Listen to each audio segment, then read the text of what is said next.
Estamos no segundo domingo de uma série de mensagens baseada na carta de Paulo aos Romanos, e fizemos a abertura dessa série no domingo passado. Abordamos quão essa carta de Paulo ela tem impactado a vida dos grandes estudiosos da Bíblia, desde o início da história da igreja até os nossos dias. Romanos é praticamente um manifesto do Evangelho, um tratado daquilo que nos traz da teologia do Evangelho de Jesus, o que de fato a história de Jesus faz nas nossas vidas e como ele, de alguma maneira, nos confronta com a nossa própria realidade. Fizemos uma abordagem do capítulo 1 na semana passada. Hoje nós vamos falar do capítulo 2. Nós começamos apresentando o Evangelho, o capítulo 1 falava até o verso 17 do Evangelho. E no versículo 17, nós temos ali, 16 e 17, o tema, o resumo do que Paulo vai falar, quando ele diz no versículo 16 do capítulo 1, não me envergonhe do Evangelho, porque é o poder de Deus para a salvação de todo aquele que crê, primeiro do judeu e depois do grego. Porque no Evangelho é revelada a justiça de Deus, uma justiça que do princípio ao fim é pela fé. Como está escrito, o justo viverá pela fé. Então, nessa primeira parte do capítulo 1, Paulo apresenta o Evangelho e traz para nós como ele entende o Evangelho. O Evangelho não é um bom conselho, o Evangelho não é uma história qualquer, o Evangelho é a história da justiça salvadora de Deus através de Jesus, do poder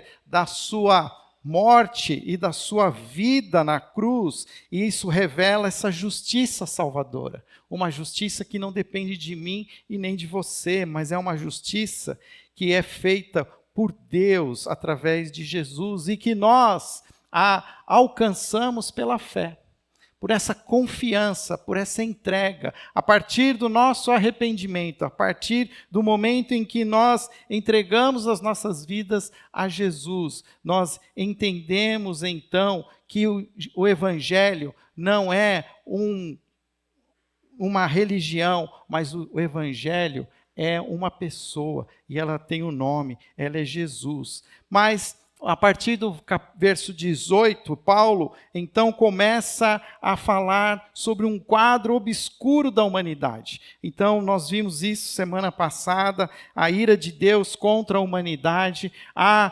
toda uma descrição de como o homem vai deixando de adorar ao Deus Criador e começa a adorar a criação, e a partir dessa criação também se torna uma idolatria, e junto com a idolatria vem a imoralidade. Toda vez que o homem e a mulher se tornam idólatras, eles também acabam caindo em imoralidade. Ou seja, o Paulo está querendo nos mostrar que a universalidade do pecado e da culpa. Mais para frente nós vamos ver o versículo que diz que todos pecaram e destituídos estão da glória de Deus. Quando Paulo ele traz esse relato da universalidade do pecado e da culpa, que todos nós estamos com a nossa ficha suja, ele vai mostrar três grupos de pessoas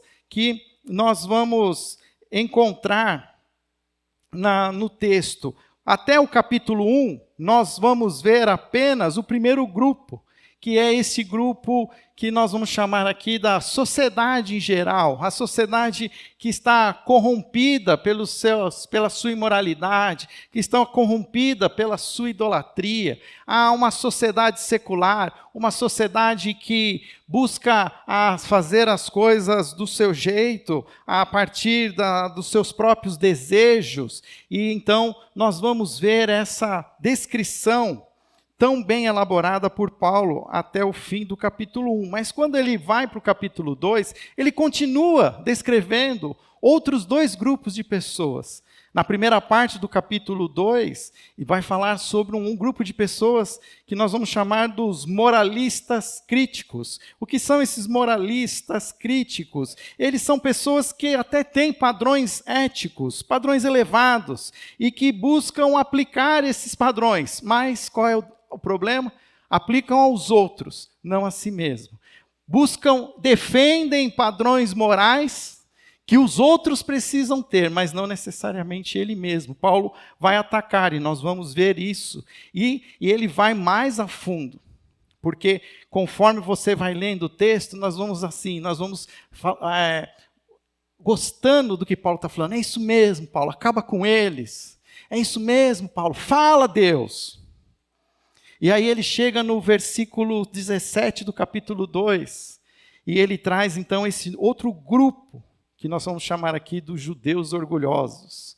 Você que conhece a lei de Moisés, você que foi um povo escolhido, filho de Abraão, você também é indesculpável. Nós vamos ver isso tudo hoje, mas vamos começar a partir então desse segundo grupo de pessoas, os moralistas críticos. Vamos ler juntos então o capítulo 2 de Romanos, nós vamos ler do versículo 1 até o versículo 16. Carta de Paulo aos Romanos, capítulo 2, do verso 1 ao verso 16. Diz assim: portanto, você que julga os outros é indesculpável, pois está condenando a si mesmo naquilo em que julga, visto que você que julga pratica as mesmas coisas. Sabemos que o juízo de Deus contra os que praticam tais coisas é conforme à verdade. Assim, quando você, um simples homem, o julga, mas pratica as mesmas coisas, pensa que escapará do juízo de Deus. Ou será que você despreza as riquezas da sua bondade, tolerância e paciência, não reconhecendo que a bondade de Deus o leva ao arrependimento? Contudo, por causa da sua teimosia e do seu coração obstinado, você está acumulando ira contra si mesmo, para o dia da ira de Deus, quando se revelará o seu justo julgamento. Deus retribuirá a cada um conforme o seu procedimento. Ele dará vida eterna aos que, persistindo em fazer o bem, buscam glória, honra e imortalidade. Mas haverá ira e indignação para os que são egoístas, que rejeitam a verdade e seguem a injustiça. Haverá tribulação e angústia para todo ser humano que pratica o mal, primeiro para o judeu, depois para o grego. Mas glória, honra e paz para todo o que pratica o bem, primeiro para o judeu, depois para o grego, pois em Deus não há parcialidade. Todo aquele que pecar sem a lei também perecerá. E todo aquele que pecar sobre a lei, pela lei será julgado. Porque não são os que ouvem a lei que são justos aos olhos de Deus, mas os que obedecem à lei. Estes serão declarados justos.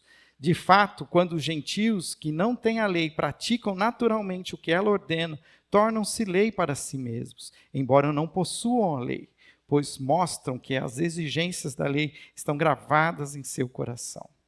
Disso dão testemunho também a sua consciência e os pensamentos deles, ora acusando-os, ora defendendo-os. Isso tudo se verá no dia em que Deus julgar os segredos dos homens mediante Jesus Cristo, conforme declara o meu Evangelho. Vamos orar mais uma vez. Senhor, dá-nos, Pai, agora iluminação para entender a Tua palavra. Ajuda-nos, ó Pai, a Te buscar de todo o coração e, ao compreender a Tua mensagem, possamos também aplicá-la às nossas vidas, trazê-la, Senhor, e confrontando os nossos próprios comportamentos, nossas próprias atitudes, e que o Senhor nos transforme, ó Pai, através do poder do Teu Evangelho. Em nome de Jesus. Amém. Se no capítulo 1, Paulo, ele traz uma descrição desta sociedade corrupta, dessa sociedade que vai se entregando à idolatria, e ao entregar-se à idolatria, entrega-se também à imoralidade, é é muito fácil você ler isso tudo e achar que não, é isso mesmo, tem que acabar mesmo com essa pouca vergonha, tem que acabar mesmo com esse caos. E então Paulo, ele faz um confronto a partir do capítulo 2, do verso 1, quando ele diz: portanto, você que julga os outros é indesculpável, pois está condenando a si mesmo naquilo que julga, visto que você que julga pratica as mesmas coisas. Paulo aqui está trazendo uma palavra que Jesus trouxe dentro do Sermão do Monte, em Mateus capítulo 7. Ele diz assim: não julguem, para não serem julgados. Quem é você que está falando do cisco do olho do outro e não enxerga o tronco, a viga, a trave que tem no seu próprio olho? Cuide primeiro de você mesmo, antes de ficar apontando o dedo para o outro. O que Paulo está falando aqui é assim: olha, cuidado, porque vocês não estão também certos. Vocês estão se tornando moralistas críticos. No texto que eu também estudei, que é da onde eu baseei essa mensagem, através de um livro do autor, do Timothy Keller, ele chama os moralistas críticos de um nome. Ele chama os moralistas críticos de religiosos. Todas as pessoas que são religiosas, todas as pessoas que de alguma maneira buscam um código moral, um código ético, e tentam seguir esse código moral, tentam fazer aquilo que está escrito ali, e que aquilo determina, mas eles estão de alguma maneira caindo numa armadilha, porque eles buscam um código ético, mas eles começam a não prestar atenção na sua própria ética, mas começam a cobrar a ética dos outros. E esse é o grande equívoco. O que Paulo está nos dizendo, na verdade, ele não está nos dizendo que há algo errado em possuir uma ética moral. Conhecer a lei de Deus, usar os seus mandamentos para tomar decisões éticas, isso é ótimo, e isso é bom. O problema é depositar a confiança nestas coisas, transformar o que é moral, essas coisas boas, em um sistema de salvação. Por isso que eu sempre repito, o Evangelho não é um bom conselho. Porque quando nós estamos tentando convencer as pessoas a mudar o comportamento, e se nós estamos achando que nós estamos evangelizando essa pessoa, na verdade nós estamos querendo que essa pessoa tenha a mesma ética, a mesma moral que nós. E sem que a gente perceba, a gente está querendo ensinar que a pessoa tendo a mesma ética e a mesma moral que nós, ela vai, de alguma maneira, conquistar a sua salvação. E a gente faz isso muitas vezes sem pensar. A gente olha para as pessoas e fala assim: você precisa parar com isso. Para de fumar, para de beber, para não sei o quê, de transar. Mas até que essa pessoa não tenha um contato real com a justiça salvadora, com esse evangelho que tem poder para salvar. Olha, porque lembra lá o que eu falei, o versículo que para nós é mais importante, é o versículo 16, porque o evangelho é poder de Deus, não é você, não é a sua justiça, não é a sua moral, não é a sua ética. O que transforma as pessoas, o que faz as pessoas mudarem é o Evangelho. O que nós precisamos entender é que nós precisamos pregar o Evangelho. Queridos, o moralismo hoje é a maior religião do mundo atual. Porque o moralismo ele está basicamente em todos os sistemas religiosos. Nós vamos encontrar o moralismo entre os muçulmanos, no islamismo. Nós vamos encontrar o moralismo no hinduísmo. Vamos encontrar moralismo no budismo. Mas também nós vamos encontrar o moralismo no cristianismo, no judaísmo. E nós precisamos tomar cuidado, porque nós podemos estar seguindo a um modelo religioso e não necessariamente seguindo o Evangelho. Eu sei que para muitos de nós hoje, nos chamarmos de evangélicos, é talvez uma maneira, às vezes, até negativa de se identificar com as outras pessoas. Mas, se existe um nome que nós deveríamos resgatar, é evangélicos, aqueles que seguem o evangelho. E parece que hoje os evangélicos parecem são aqueles que seguem a um sistema de moral e de ética. Quando, na verdade, evangélicos são aqueles que conheceram o evangelho, conheceram essa pessoa que é Jesus. E através de Jesus são transformadas. E o texto, ele deixa claro que não adianta você querer seguir um padrão de comportamento e esperar ser salvo por assumir um padrão de comportamento. Porque o texto diz que nós seremos julgados pelo nosso próprio sistema de julgamento. Ele diz lá o primeiro versículo: você que se julga os outros é indesculpável, pois está condenando a si mesmo naquilo que julga. E lá no versículo 5 ele diz: contudo, por causa da sua teimosia e do seu coração obstinado, você está acumulando ira contra si mesmo, para o dia da ira de Deus, quando se revelará o seu justo julgamento. E Deus retribuirá a cada um conforme o seu procedimento. Ok? Se você quer buscar uma justiça através da moralidade, pode, mas saiba que você será julgado por essa moralidade. Você dá conta? Você banca? Deus aceita. Você quer? Mas o que Romanos está nos mostrando é que existe uma outra justiça, a justiça salvadora, uma justiça que não depende da minha moral. Uma justiça que já foi decretada por Jesus na cruz.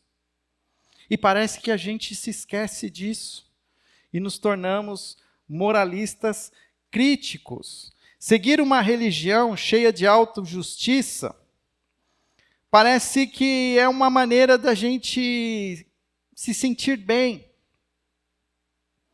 E aqui o texto do Tim Keller, ele diz assim: embora a obediência religiosa pareça piedosa, na verdade é uma forma de idolatria.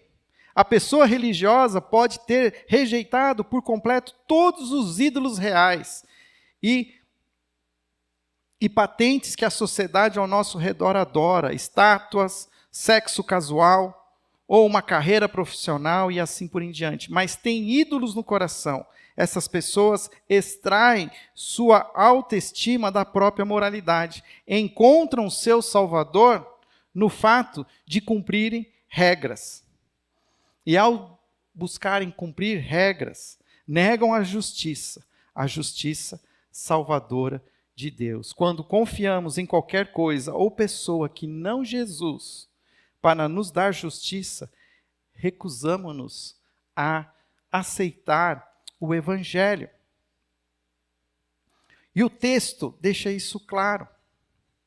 Mesmo aqueles que não conhecem padrões éticos e padrões morais, o texto vai dizer lá que, versículo 15, final do versículo 15, disso dão testemunho também a sua consciência e os pensamentos deles, ora acusando, ora os defendendo. Isso tudo se verá no dia em que Deus julgar os segredos dos homens, mediante Jesus Cristo. Que aquilo que a gente tem no nosso coração será exposto no dia do julgamento.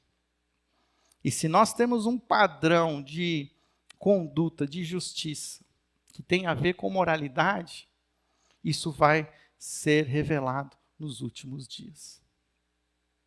E isso vai trazendo o argumento que todos são indesculpáveis. São indesculpáveis a própria sociedade corrupta, porque tem-se consciência, todos nós temos uma certa consciência do que é certo e o que é errado. Até o PCC tem código de ética. Verdade ou mentira? Pode ser qualquer código, mas eles têm um código deles. E se você não estiver dentro, o que acontece com você? Você está literalmente fora. O mundo tenta se organizar através de códigos de ética, de moralidade, seja qual é o tipo dela. Mas isso não é a justiça de Deus, isso é uma justiça humana. E por ser justiça humana, é uma justiça que não resolve o nosso problema. Mas o texto ele continua. E o texto ele vai se tornando cada vez mais desconfortável. Porque quando ele chega no verso 17, se até então ele está falando de tudo de qualquer religioso, que pode ser inclusive o próprio judeu, mas agora ele foca no judeu, no judaísmo. E a partir do verso 17, nós vemos Paulo agora trazendo uma palavra de confrontação aos judeus orgulhosos. Ele vai dizer lá: ora, você que leva o nome de judeu, apoia-se na lei e orgulha-se de Deus. Você que conhece a vontade de Deus e aprova o que é superior, porque é instruído pela lei. Você está convencido de que é guia de cegos, luz para os que estão em trevas, instrutor de insensatos, mestre de crianças, porque tem na lei a expressão do conhecimento da verdade. E então, você que ensina os outros, não ensina a si mesmo. Você que prega contra o furto, furta. Você que diz que não se deve adulterar, adultera. Você que detesta ídolos, rouba-lhes os templos. Você que se orgulha da lei, desonra a Deus, desobedecendo a lei. Pois como está escrito, o nome de Deus é blasfemado entre os gentios por causa de vocês. O que Paulo está querendo nos dizer é que usar a lei como um caminho para a vida eterna só nos leva para a morte. Paulo está aqui confrontando o judeu que era conhecedor da lei de Moisés, que tinha em mãos a Torá, o Velho Testamento, que ensinava. Diz assim: você está convencido de que é guia dos cegos, é instrutor de insensatos. Você ensina os outros, mas não ensina você mesmo. Você diz aos outros para não adulterar e adultera. Você diz para os outros não fazer, mas você faz. Lembra daquele episódio de Jesus com a mulher que foi pega em adultério? Estes judeus se reuniram e trouxeram a mulher para Jesus. A lei era clara, exigia morte da mulher adúltera por apedrejamento. E eles jogaram a sentença literalmente aos pés de Jesus. E Jesus começa a escrever no chão. A gente não sabe exatamente o que Jesus escreveu. Mas aí Jesus simplesmente diz assim: aquele que não tiver pecado, que atire a primeira pedra. E o texto, ele é tão caprichoso que ele diz assim: do mais velho ao mais novo, do que tinha mais maturidade, mais experiência, que mais tempo viveu, que mais tempo buscou se dedicar à prática das leis, até o mais novo, foram deixando, até que ficou Jesus e aquela mulher. Percebe que a palavra de Deus, ela não se contradiz? O que Paulo está nos trazendo através de um tratado teológico era reflexo do próprio discurso de Jesus Cristo. Que os judeus, eles têm, sim, como se orgulhar, e eles poderiam se orgulhar de serem o povo escolhido por Deus, o povo a quem Deus se revelou, a quem Deus trouxe uma aliança.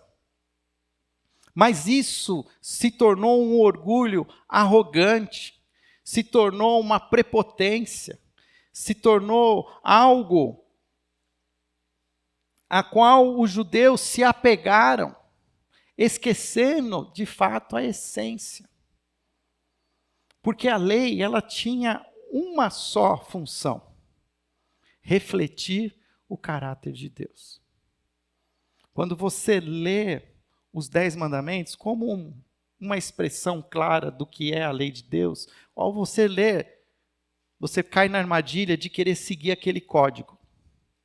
que talvez não é o errado, mas ainda é uma interpretação muito pequena, porque, na verdade, aquilo está mostrando o caráter de Deus, quem Deus é e o que Deus espera de nós. E o fato é que ninguém consegue cumprir os 10 mandamentos. Você consegue cumprir 1 ou 2 e olhe lá, mas no terceiro e no quarto, e só passa de ano quem cumpre os 10, quem tira a nota 10. Ninguém consegue. Na verdade, a lei, ela expõe o caráter de Deus e expõe a nossa fragilidade, a nossa incompetência, que clama por alguém que nos salve, que clama por uma justiça salvadora, porque essa justiça eu não consigo. A justiça que é pela lei, ela é impossível de ser cumprida. Mas os judeus, ao longo do tempo, entenderam que eles eram capazes. E que eles, como guardiões da lei, deveriam obrigar a todos a cumprir. E todos tinham que ser como eles. O erro não está no judaísmo, mas na atitude também de transformar o judaísmo num sistema de salvação. E isso também se chama moralismo. Se chama moralismo. 2 sinais de que a nossa fé ela é baseada numa moralidade e numa fé vazia e morta. A primeira é quando nós temos uma postura teórica em relação à palavra de Deus. Aqui está no verso 21, quando ele diz, então você que ensina os outros, não ensina a você mesmo. Ou seja, você conhece, um sinal dessa moralidade é conhecer a palavra. E ensinar essa palavra para os outros, mas não cumprir essa palavra. É cobrar que ela seja obedecida pelos outros, mas você mesmo não a pratica. E o segundo sinal é possuir essa superioridade moral, esse orgulho de achar que você é mais especial, porque o judeu se achava mais especial que os outros. Agora, vamos tentar encontrar uma prática para os nossos dias. Troca os judeus pelos crentes. Se fôssemos aplicar essa palavra para os nossos dias, se Paulo fosse escrever hoje para a igreja de Campinas, carta de Paulo aos campineiros, a igreja que se reúne em Campinas, ele ia falar também, olha, essa cidade, esse povo devasso, esse povo que é idólatra, esse povo que faz da minha criação ídolos, esse povo que se mostra idólatra também é um povo imoral. E nesta cidade também existem outros que tentam encontrar sistemas religiosos, mas que apenas só dão munição para o próprio Deus na hora do julgamento, porque estipulam padrões que nem eles mesmos são capazes de cumprir. E aí Paulo então fala assim, e vocês, crentes, vocês que se orgulham de se chamar evangélicos,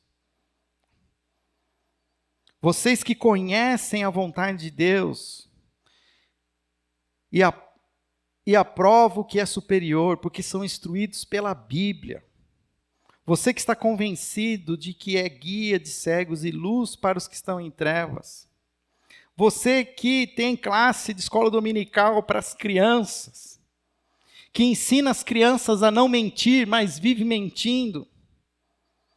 Você que ensina os outros, não ensina você mesmo. Você que prega para não furtar e furta. Você que se orgulha da Bíblia, mas desonra a Deus. desobedecer na própria Bíblia? Pois, como está escrito, o nome de Deus é blasfemado entre os gentios por causa de vocês. Por causa desse moralismo evangélico, vocês têm desonrado a Deus. E é fato. Fala que você é evangélico hoje, a pessoa torce o nariz, dependendo de quem é. Porque vai entender que você, como evangélico, você é aquele que defende uma pauta moral. De novo, a moralidade não está errada, mas você querer exigir que todos sigam essa pauta, você não está mostrando o evangelho, você está mostrando uma justiça incompleta, porque essa justiça não salva. Seguir padrões morais não salva ninguém. E essas pessoas, elas ainda não passaram por um despertar espiritual. Nós só podemos ensinar as pessoas a seguir a vontade de Deus a partir do momento em que elas têm um despertar espiritual, que a gente faz então o discipulado. Até então não tem como a gente fazer nada. E aí a gente vê, desculpa a minha palavra, uma besteira pregada por um pastor que diz que nós não devemos deixar os nossos filhos ir para a universidade, porque vão perder a fé e vão para o inferno. Isso é moralismo. Isso me ofende. Porque eu estudei na Universidade de São Paulo. Estudei. Tive contato com grandes mestres da arquitetura e do urbanismo. Paulo Mendes da Rocha, José Eduardo Lefebvre, Joaquim Guedes, Giancarlo Gasperini. Alguns até falecidos. E foi para mim um grande aprendizado humano. Aprendi coisas com esses intelectuais que eu aplico aqui no púlpito. E aplico à vida da igreja. Tenho orgulho que os meus filhos estudam na mesma universidade que eu estudei. Esses dias tive a oportunidade de levar minha filha lá. E eu voltei para a universidade que eu estudei. Reencontrei até um funcionário que há 50 anos continua trabalhando lá, o Mário. E comprei um caderninho dele, da FAO, da USP, porque eu me orgulho de ser tido um universitário, mas sempre fui um crente em Cristo Jesus. Sempre entendi o meu papel. E então não é a universidade, não é padrões morais que vão fazer com que a gente vá para o inferno. E a gente precisa entender isso. Isso é moralismo. Tem igreja hoje ensinando moralismo, não está ensinando o evangelho. E isso não é o que Jesus fala. Porque o moralista, ele tem 3 características. Ele é presunçoso. Primeiro, ele se acha como moralmente correto, que a sua pauta é a pauta certa. E a pauta dos outros está errada. Depois, ele também é uma pessoa crítica. Gosta de falar mal dos outros, porque falando mal dos outros ele se esconde, porque ele sempre vai mostrar o que o outro está fazendo, para que ninguém veja o que ele está fazendo. E por último, ele também é um ansioso, porque ele fica com medinho. Ele fica com medinho de ir para o inferno, porque ele fala, será que eu fiz o suficiente? Será que eu não estou deixando escapar nada? E isso é moralismo. Isso não é evangelho.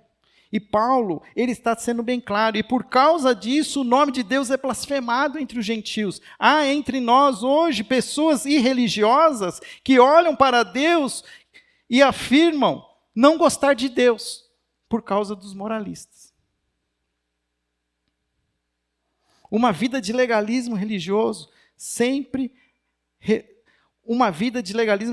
é sempre repulsivo para quem está fora da fé. E como a gente combate isso? Paulo, ele continua, ele segue em frente. Ele até fala da circuncisão do judeu.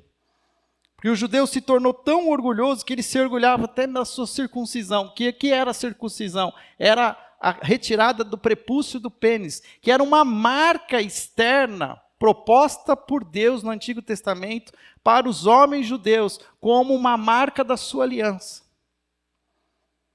E chegou a um ponto que a concepção judaica, a circuncisão era necessária, como um símbolo, uma marca da sua salvação. Há tanto que havia uma crise na época do início da era cristã, que começaram a obrigar os cristãos a circuncidarem, mesmo sem ser judeus. Por quê? Porque tem que ter um padrão, tem que se encaixar. E a nossa circuncisão hoje ela é diferente. A gente faz circuncisão num padrão de roupa, no corte de cabelo, naquilo que a gente tem que fazer e não pode fazer. E a gente fica achando um monte de pelo em ovo. O evangelho não é uma questão de combater o pecado. Quando a gente está falando do evangelho, nós caímos também nesse equívoco de ficar destacando o pecado. Mas, na verdade, o evangelho é trazer a justiça salvadora de Deus em Jesus. É dizer como eu encontrei salvação. Eu não encontrei a salvação em mim mesmo, no meu padrão de ética, na minha moralidade. Sendo que a moralidade ela tem o seu lugar. Mas nós não estamos aqui para ensinar moralidade para ninguém. Nós estamos aqui para apresentar o Evangelho. E volta então lá.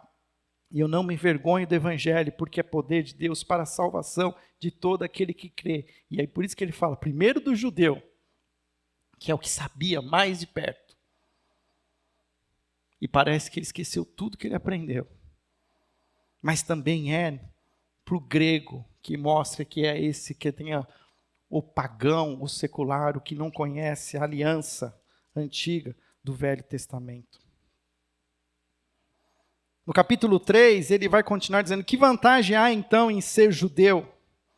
Ou que utilidade há na circuncisão? Muita, em todos os sentidos, principalmente porque os judeus foram confiados à palavra de Deus. Você pode estar fazendo a pergunta, que vantagem há então em ser crente? Muita. Tem muita utilidade. Muita em todos os sentidos, principalmente porque nós, os cristãos, nós conhecemos o Evangelho. A nós é dado esse Evangelho. E que importa que alguns deles foram infiéis, a sua infidelidade anulará a fidelidade de Deus? De maneira nenhuma. Seja Deus verdadeiro e todo homem mentiroso, como está escrito, para que sejas justificado nas tuas palavras e prevaleça quando fores julgados. Mas se a nossa injustiça ressalta de maneira ainda mais clara a justiça de Deus, que diremos? E ele vai terminar, e eu vou terminar aqui, porque à noite nós vamos continuar a partir do verso 9.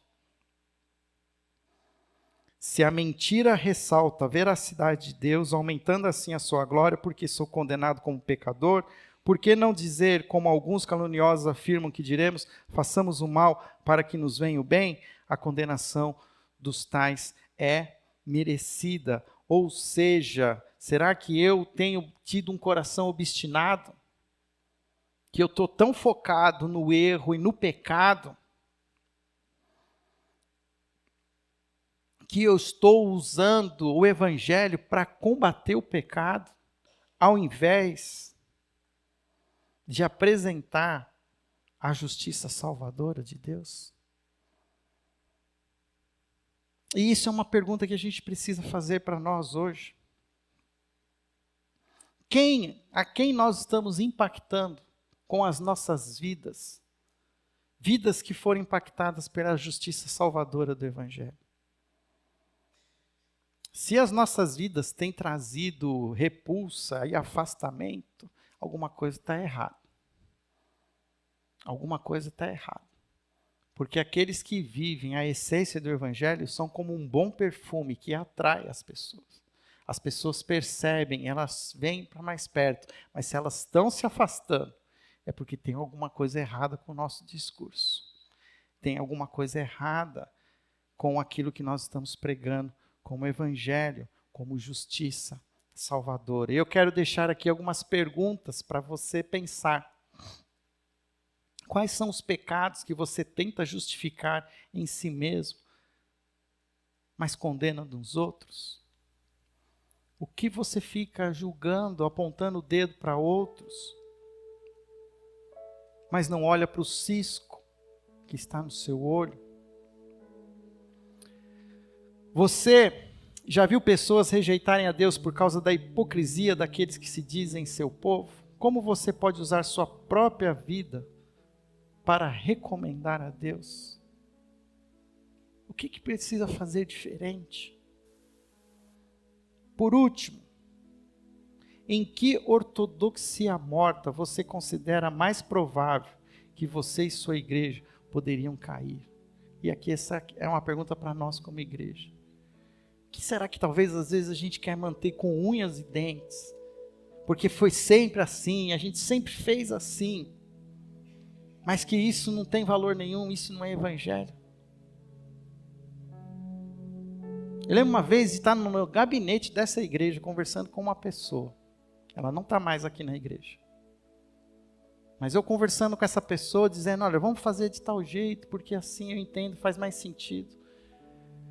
Essa pessoa falou assim para mim, pastor, a gente sempre fez assim, não está na Bíblia, mas a gente sempre fez assim. Por quê? Porque é tradição. E isso não salva ninguém. Isso não salva os nossos filhos. Isso não salva as nossas famílias. Pode ter feito sentido em algum momento, fez para você, mas não faz mais hoje. Temos que entender, considerar e mudar.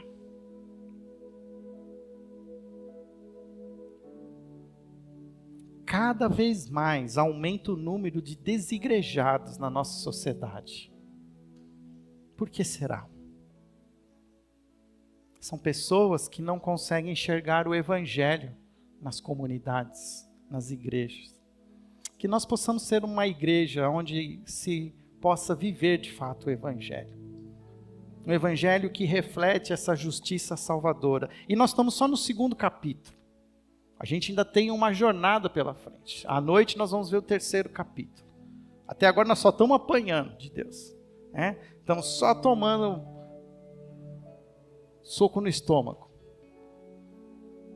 Mas é que Paulo quer deixar a gente bem molinho assim, para que a gente já possa entender a graça do Senhor Jesus. Senhor, obrigado pela tua palavra. Obrigado, Senhor, porque o Senhor muitas vezes é duro conosco. Como um pai que nos ama e que deseja o nosso bem, o Senhor muitas vezes nos disciplina, nos confronta, porque o Senhor quer que nós vivamos de fato o que significa ser um filho de Deus salvo em Cristo Jesus. Nós, ó Pai, queremos muitas vezes, nós buscamos uma performance, buscamos, Senhor, um código de éticas, quando na verdade nós deveríamos buscar uma pessoa, nós deveríamos buscar Jesus e queremos viver Jesus, queremos ter esse relacionamento genuíno com Jesus, porque aqueles que se reúnem, se encontram com Jesus, têm as suas vidas transformadas, mudam o comportamento, mudam a sua ética, mudam a maneira de viver, mas mudam porque encontram Jesus. Que possamos ser, Senhor, caçadores de Jesus, e possamos também ser aqueles que apresentam Jesus, a justiça salvadora de Deus, aos outros. Em nome de Jesus. Amém.